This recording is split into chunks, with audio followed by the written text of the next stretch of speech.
As the Canada worst ever wildfire continues to rage on, smoke from the wildfires spread to the United States, blanketing Washington, D.C. In an unhealthy haze, traffic was light, trains less crowded than usual, as many companies in the city told employees to work from home. Some non-essential municipal services were suspended, including parks and recreation, road construction and waste collection. Hundreds of flights have been delayed in the Washington Nationals basketball team called off its home game, while the National Zoo shut down for the day. The Biden administration also postponed its Pride Month event, which has been expected to be the largest celebration for the LGBTQ community at the White House. Citizens of the U.S. East Coast are now being advised to mask up amid air quality alerts that are expected to stay in effect today. Let's also bring in our colleague Siddhant, who in fact has been keeping a close eye on all those developments. Siddhant, it's really for the first time. Earlier the advisories used to be to wear a mask when you go out. Now people have to mask up inside as well. But what is the understanding? What really is causing this and what is the solution? Well, that's right. So there is no solution to this problem right now. All authorities are doing in America, especially the eastern coast, especially the states on the eastern coast, the advisories have been issued. In fact, people have been asked to venture out if required. Also, in maximum districts, the schools have been shut.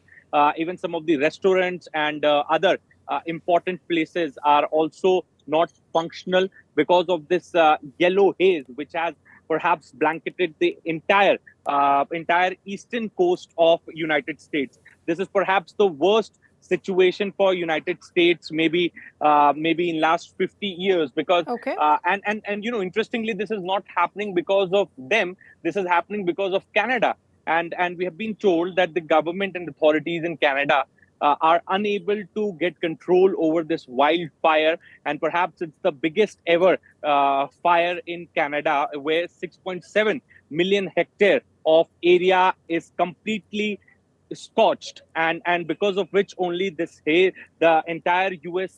Eastern coast is blanketed with haze. And even some of the most expensive real estate areas like Manhattan, and in fact, the districts like New York City and the nearby area all have been covered with this this haze, and people are complaining about breathing issues. Then they are wearing masks, and all sorts of problems they are facing. Even the doctors are advising that children should not get exposed to this air. So situation is bad, situation is critical, but unfortunately, so that we seem to be losing your audio. Unfortunately, I'll have to leave that conversation there. Let's listen into some other reactions as well. The U.S. Capitol was shrouded in a haze of smoke on Thursday as hundreds of Canadian wildfires continued to push clouds of harmful air across much of the eastern U.S. Health officials in more than a dozen states have warned millions of residents that spending time outdoors could cause respiratory issues due to the high levels of fine particulates in the atmosphere. This is the worst air quality we've had at least since the 1960s when we started monitoring. New York State Governor Kathy Hochul urged residents in affected areas, particularly the 5 boroughs of New York City, wear masks when outside and limit outdoor activity to protect themselves. We are distributing these. We did these during the morning rush this morning in New York City. We have them at state parks, MTA stations, Javits Center. New York City saw pollution similar to that found in perennial smoggy cities such as Dhaka and Delhi, according to Swiss technology company IQ Air. Winds are carrying the smoke south from Canada, which is experiencing its worst ever start to the wildfire season on record.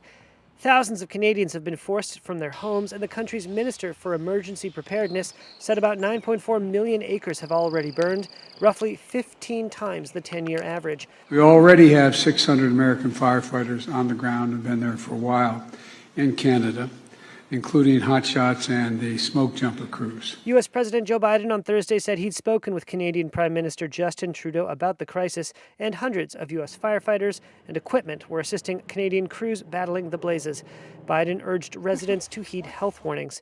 It's very important that affected communities listen to the guidance of their state and local officials from this point forward.